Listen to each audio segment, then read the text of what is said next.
बिहार में नक्सलवाद के खिलाफ लड़ाई को मुंगेर में एक बड़ी सफलता मिली है। बिहार के डीजीपी विनय कुमार और ADG law and order Kundan Krishnan के समक्ष 3 इनामी नक्सलियों ने आत्मसमर्पण कर मुख्यधारा में लौटने का फैसला किया है। आत्मसमर्पण करने वालों में 3-3 लाख रुपए के इनामी नक्सली नारायण कोड़ा और बहादुर कोड़ा सहित 3 नक्सली शामिल हैं। इन नक्सलियों ने भारी मात्रा में हथियार और गोला बारूद भी पुलिस के समक्ष प्रस्तुत किए हैं। दरअसल सरकार की आत्मसमर्पण सह पुनर्वास नीति से प्रभावित होकर तथा सुरक्षा बलों के लगातार अभियान और जनसहयोग के कारण आज मुंगेर जिले के नक्सल प्रभावित खड़गपुर थाना क्षेत्र अंतर्गत आरएसके कॉलेज परिसर में आयोजित कार्यक्रम के दौरान 3 लाख रुपए का इनामी 3 नक्सलियों ने सशस्त्र आपको बता दें आत्मसमर्पण किया। कार्यक्रम में बिहार के DGP Vinay Kumar, ADG headquarter law and order Kundan Krishnan, STF SP Sanjay Singh, Munger DIG Rakesh Kumar, SP Syed Imran Masood सहित कई वरिष्ठ पुलिस पदाधिकारी और बड़ी संख्या में स्थानीय लोग मौजूद रहे। आत्मसमर्पण करने वाले 23 नक्सली कांडों में फरार जोनल कमांडर नारायण कोड़ा, 24 नक्सली कांडों में फरार जोनल कमांडर बहादुर कोड़ा तथा 3 नक्सली कांडों में फरार दस्ता सदस्य विनोद कोड़ा शामिल हैं। इस मौके पर पूर्व में आत्मसमर्पण कर चुके नक्सली रावण कोड़ा और भोला कोड़ा के परिजन भी कार्यक्रम में उपस्थित रहे। अधिकारियों ने नक्सलियों के परिवार को सम्मानित किया। नक्सलियों ने अपने साथ 2 इंसास राइफल, 4 SLR राइफल, करीब 500 चक्र कारतूस और 10 वाकी टॉकी पुलिस के समक्ष जमा किए। आत्मसमर्पण के बाद बिहार सरकार और मुंगेर जिला प्रशासन की ओर से इन नक्सलियों और उनके परिवारों को पुनर्वास नीति के तहत विभिन्न सरकारी योजनाओं का लाभ उपलब्ध कराया जाएगा। बिहार डीजीपी ने बताया है कि बिहार में उग्रवाद दशकों से एक बड़ी समस्या रही है। पहले राज्य के कई जिले उग्रवाद से पूरी तरीके से प्रभावित थे, जिसमें मुंगेर भी शामिल था। दुर्गम और जंगली क्षेत्रों के कारण विकास में देरी हुई, लेकिन वर्तमान सरकार की विकास योजनाओं, प्रशासन की संवेदनशीलता और लगातार प्रयासों से लोगों को मुख्यधारा से जोड़ा गया। इसका नतीजा है कि अब नक्सलवाद का प्रभाव तेजी से खत्म हो रहा है और लोग हिंसा छोड़कर विकास की राह चुन रहे हैं।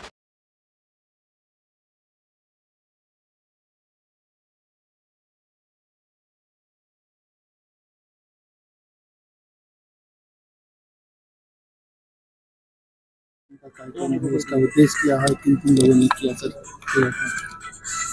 देखिए, वामपंथ उग्रवाद की जो समस्या थी भारत में, उसमें प्रत्येक राज्य काफी तेजी से इसमें उपलब्धियां हासिल की है।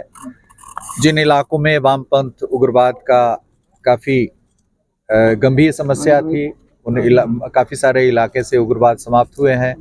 बिहार पहला राज्य है जहां पर बड़ी तेजी से हम लोग, जैसे आपने देखा होगा 2005 के बाद से ही पटना, जहानाबाद, अरवल वगैरह जिला पूरी तरीके से मुक्त हो गया। धीरे धीरे हम लोगों ने जो 23 जिले हमारे अति उग्रवाद प्रभावित से वो शून्य हो गया। अभी 4 जिले मात्र हैं जो लीगेसी एंड थ्रस्ट डिस्ट्रिक्ट है, मतलब वहाँ उग्रवाद प्रभावित नहीं है, लेकिन हम लोग वॉचफुल हैं, निगरानी रख रहे हैं। और जो उग्रवाद प्रभावित इलाके थे उनमें विकास की परियोजनाओं का इतना सूत्रण हुआ है और उसको पूरा संतृप्त कर दिया गया है कि वहाँ पर आप अभी जाएंगे तो वहाँ एक से एक विकास की परियोजनाएं हैं। वहाँ सड़क, एक्सप्रेसवेज, नेशनल हाईवेज वगैरह का स्थापना हुआ है, स्किल डेवलपमेंट किया गया है, स्कूल्स कॉलेजेस एस्टेब्लिश हुए हैं। तो विकास की परियोजनाओं को इस प्रकार से वहां पर लाया गया है कि वहां के जो युवा वर्ग हैं जो उग्रवाद की ओर उन्मुख हो गए थे वो मुख्य धारा में आ गए हैं। पंचायती राज संस्थाओं से युवा जुड़े हैं और काफी उसमें रुचि ले रहे हैं क्षेत्र के विकास की। तो ये पूरा जो परिवर्तन है वो पूरा परिवर्तन आया है। भीम बांध का जो क्षेत्र था, जो आपका मुंगेर का खड़गपुर हिल्स का जो क्षेत्र था, वो वहाँ पर आपने सुना ही होगा कि 2007 में यहाँ पर पूरा केंद्रीय कमिटी पूरा आई थी और इनका कांग्रेस हुआ था। तो यह इलाका भी काफी प्रभावित था, यहाँ पर कई गंभीर घटनाएं भी हुई थी।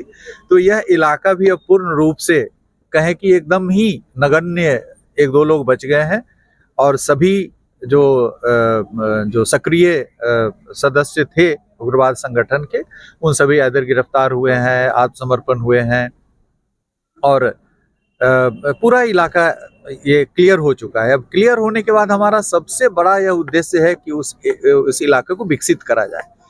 विभिन्न प्रकार की योजनाओं से, पर्यटन की योजनाएं हो, विकास की योजनाएं हो, इनसे उस इलाके को इस प्रकार से सैचुरेट किया जाए कि वहाँ के लोग समझे कि सरकार की जबरदस्त वहाँ उपस्थिति है, प्रशासन की जबरदस्त उपस्थिति है, किसी प्रकार की शून्यता नहीं है, कोई वैक्यूम नहीं है।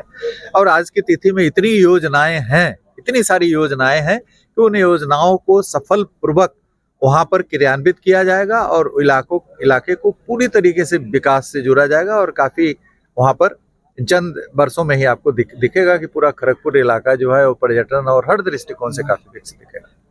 थैंक्स। बिहार पुलिस की इस उपलब्धि का साक्षी बनने के लिए हार्दिक अभिनंदन करता हूं और यहाँ पे उपस्थित खड़गपुर की जनता का भी हार्दिक अभिनंदन करता हूं और मीडिया बंधुओं का भी हार्दिक अभिनंदन करता हूं। ये उपलब्धि सरकार के द्वारा चलाए जा रहे महत्वपूर्ण योजना, जनता का सहयोग, बिहार एसटीएफ और पुलिस के द्वारा चलाए जा रहे अभियान और मुंगेर पुलिस की दृढ़ता से संभव हो सका है। मुंगेर पुलिस भविष्य में भी पुलिस मुख्यालय बिहार पटना के निर्देशन से इसी ऊर्जा के साथ कार्य करती रहेगी और समाज के मुख्य धारा से जो दिग्भ्रमित लोग हो गए हैं उनको समाज के मुख्य धारा में जोड़ने हेतु लगातार प्रयासरत रहेगी।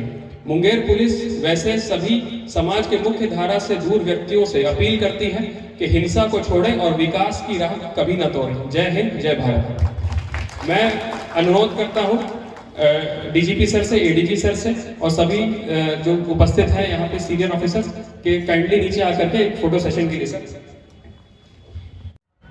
व्यवस्था से विमुख होकर के और इस प्रकार के संगठनों में कार्य करने की कोई आवश्यकता नहीं है।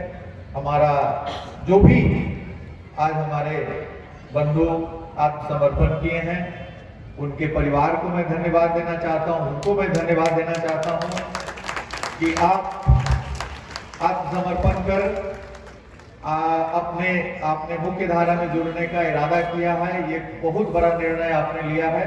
इस निर्णय का हम भूरी भूरी प्रशंसा करते हैं और आपके पूरे परिवार के साथ राज्य सरकार और पुलिस और सिविल प्रशासन खड़ा है। आने वाले दिनों में आपका परिवार उन्नति के पथ पर अग्रसर हो, इसके लिए आपको विभिन्न योजनाओं से जोड़ा जाएगा। सरकार की जितनी सारी योजनाएं हैं उन सबसे जोड़ा जाएगा और उन इलाकों में आपने भी सुना कि एकलव्य स्कूल हम लोग काफी प्रयास कर रहे हैं कि भीमबांध इलाके में, पैसरा चौरमारा इलाके में एक एकलव्य स्कूल स्थापित हो, आवासीय स्कूल स्थापित हो, जहां पे वहां के जो हमारे नागरिकगण है उनके बच्चे आकर के निःशुल्क शिक्षा ग्रहण करें और राज्य और राष्ट्र के विकास में अपना महत्वपूर्ण योगदान दें। इसके अलावा अन्य बहुत सारी संभावनाएं उन इलाकों में है। जैसा कि आपने सुना कि टूरिज्म के ख्याल से, पर्यटन के ख्याल से मुंगेर एक बहुत ही महत्वपूर्ण जिला है। ऐतिहासिक रूप से आप देखें तो इसकी ऐतिहासिकता जो मुंगेर की है वो काफी प्राचीन काल की है।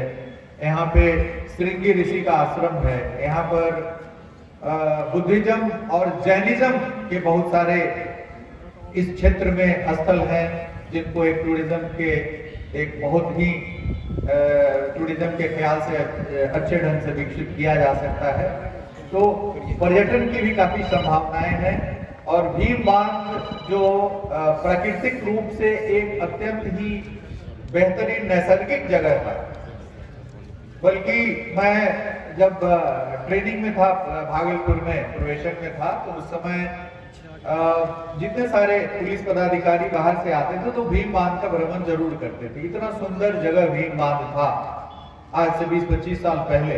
तो भीम बांध और आसपास के इलाकों को भी पर्यटन के दृष्टिकोण से काफी विकसित किया जाएगा और पूरे इलाके में विकास की धारा बहेगी निश्चित रूप से, क्योंकि जब क्षेत्र में भय का वातावरण समाप्त होगा, जब निर्बाध रूप से और भय मुक्त होकर के हमारे प्रशासनिक पदाधिकारी और कर्मी वहां पर विकास से जुड़ेंगे, विकास के कार्यक्रमों को क्रियान्वित करेंगे, तो निश्चित रूप से वह पूरा इलाका जो है वहां पे वन संसाधन भी काफी है। वन संसाधनों का उपयोग करके और भी बहुत सारे कार्यक्रम है जो वहाँ चलाए जा सकते हैं। जो हमारी जीविका दीदी, आपने सुना होगा हाल के दिनों में बिहार का जो जीविका आंदोलन है वो पूरे देश में चर्चा का विषय है और इसकी सराहना माननीय प्रधानमंत्री जी के द्वारा भी किया गया है और पूरे भारतवर्ष में जो हमारे जीविका दीदी के द्वारा जो कार्य किए जा रहे हैं और अलग नए से नए क्षेत्रों में इनका प्रवेश हो रहा है, यह काफी सराहनीय है। अभी पुलिस में हम लोग का 22,000 सिपाहियों का प्रशिक्षण हो रहा है करीब 56 केंद्रों में, और सभी केंद्रों पर हम लोगों ने जीविका दीदी को, जो हमारे पुलिसकर्मी हैं, प्रशिक्षण प्राप्त करके उनके भोजन बनाने के लिए उनको एंगेज किया है और काफी अच्छे ढंग से भोजनालय का संचालन हो रहा है। तो काफी संख्या में जीविका दीदी उसमें लगी हुई हैं। जीविका दीदी